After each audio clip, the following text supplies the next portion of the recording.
नमस्कार, हकीकत न्यूज में आपका स्वागत है। मैं हूं आपके साथ अंकिता। चलिए बढ़ते हैं मुख्य खबर की ओर। रीवा जिला तेज गति से विकास कर रहा है। करोड़ों के प्रोजेक्ट रीवा में चल रहे हैं। ऐसा ही एक प्रोजेक्ट नल जल से जुड़ा है, जिसमें सरकार की मंशा अनुसार हर घर पानी पहुंचाने की योजना है, लेकिन यह योजना घोटाले की भेंट चढ़ गई है। इस भ्रष्टाचार का उजागर करते हुए सामाजिक कार्यकर्ता बीके माला ने बताया कि मध्य प्रदेश जल निगम में 311 करोड़ के फर्जी बैंक गारंटी लगाकर कंपनियों ने भोपाल संबंधित बैंक से साठगांठ करके अरबों के प्रोजेक्ट को हासिल किया है। फर्जी और कूट रचित दस्तावेज तैयार करके 311 करोड़ की फर्जी गारंटी तैयार की गई, जिसकी उच्च स्तरीय जांच कराई जाए। इसके साथ ही अन्य प्रोजेक्ट की भी जांच की जाए। को लेकर एक फर्जी घोटाला सामने आया था बैंक गारंटी का। अब एक नया घोटाले की सुगबुगाहट और है। क्या है पूरा मामला?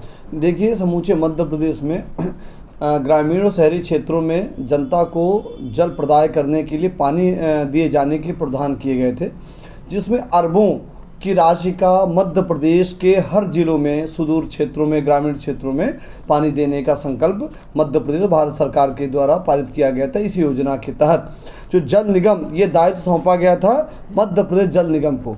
मध्य प्रदेश जल निगम के टेंडर कॉल हुए थे, जिसमें 2 कंपनियों के द्वारा टेंडर प्राप्त किए गए थे। वो कंपनियां क्रमशः थी Tirath Gopicon limited MP Babaria limited, Ankit construction के संयुक्त उपक्रम के द्वारा ये 2 टेंडर प्राप्त किए गए थे। इन टेंडरों के माध्यम से जो बैंक गारंटी लगाई गई थी, 311 करोड़ की फर्जी गारंटी लगाई गई। कूट रचित मनगढ़ंत दस्तावेज तैयार किए गए और इस दस्तावेज के माध्यम से लोगों को गुमराह करते हुए फर्जी गारंटी लगाई गई और गारंटी लगाने के बाद धोखे में रखकर जल निगम बोर्ड के अधिकारी भी इसमें शामिल हैं, इसमें बैंक के अधिकारी शामिल हैं और कूट रचित दस्तावेज बनाने में बैंक मैनेजर, जो संबंधित मैनेजर होंगे, उसके अधिकारी कर्मचारी होंगे और इस जल निगम के विशेष अधिकारी शामिल हैं। ये 1 साल से ऑडिट में आपत्ति में आई। इसकी पुष्टि हुई कि जब पुष्टि हो गई तो संबंधित कंपनी के द्वारा उक्त एजेंसियों के विरुद्ध एफआईआर दर्ज क्यों नहीं कराई गई? यदि जल निगम को संज्ञान में आ गया था कि ये फर्जी गारंटियां हैं, इनका वेरिफिकेशन होता है, संबंधित उक्त एजेंसियां इसका वेरिफिकेशन कराती हैं, तो जब वेरिफिकेशन कराती हैं तो उन्होंने वेरिफिकेशन कराया क्यों नहीं? और कराने के बाद जब उनको पता चला तो उन्होंने एफआईआर क्यों नहीं कराई? इस संबंध में जब हमें जानकारी हुई तो हमने पुलिस महानिर्देशक, आर्थिक अपराध अन्वेषण ब्यूरो मध्य प्रदेश व अन्य जांच एजेंसियों को ये पत्र सौंपा है, जिसमें आर्थिक अपराध की पावती है। मध्य प्रदेश भोपाल से हमने पावती प्राप्त की है और हमने विधिवत तरीके से गारंटी के विषय में लिखा है।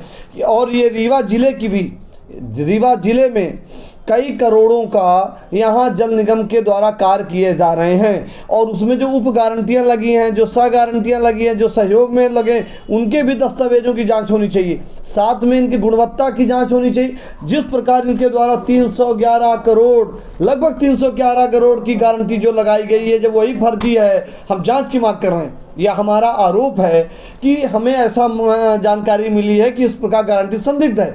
तो इस प्रकार जब गारंटी संदिग्ध है, जो अभी पूर्ववर्ती में बैंक में फर्जी गारंटी लगाई गई, जिसमें शराब घोटाले में एफआईआर दर्ज हुई है, तो इसी प्रकार एलिगेशन हमारे द्वारा लगाया गया था। आज 311 करोड़ की जो फर्जी गारंटी हम की जांच की मांग कर रहे हैं, तो इसकी गुणवत्ता भी की जांच होनी चाहिए। इनके द्वारा जो काम किए गए हैं, पाइपलाइन की जांच होनी चाहिए। इनके द्वारा जो मानक मापदंडों के साथ खिलवाड़ किया गया है, उसकी भी जांच होनी चाहिए। हमारी मांग है कि इसकी सीबीआई जांच होनी चाहिए।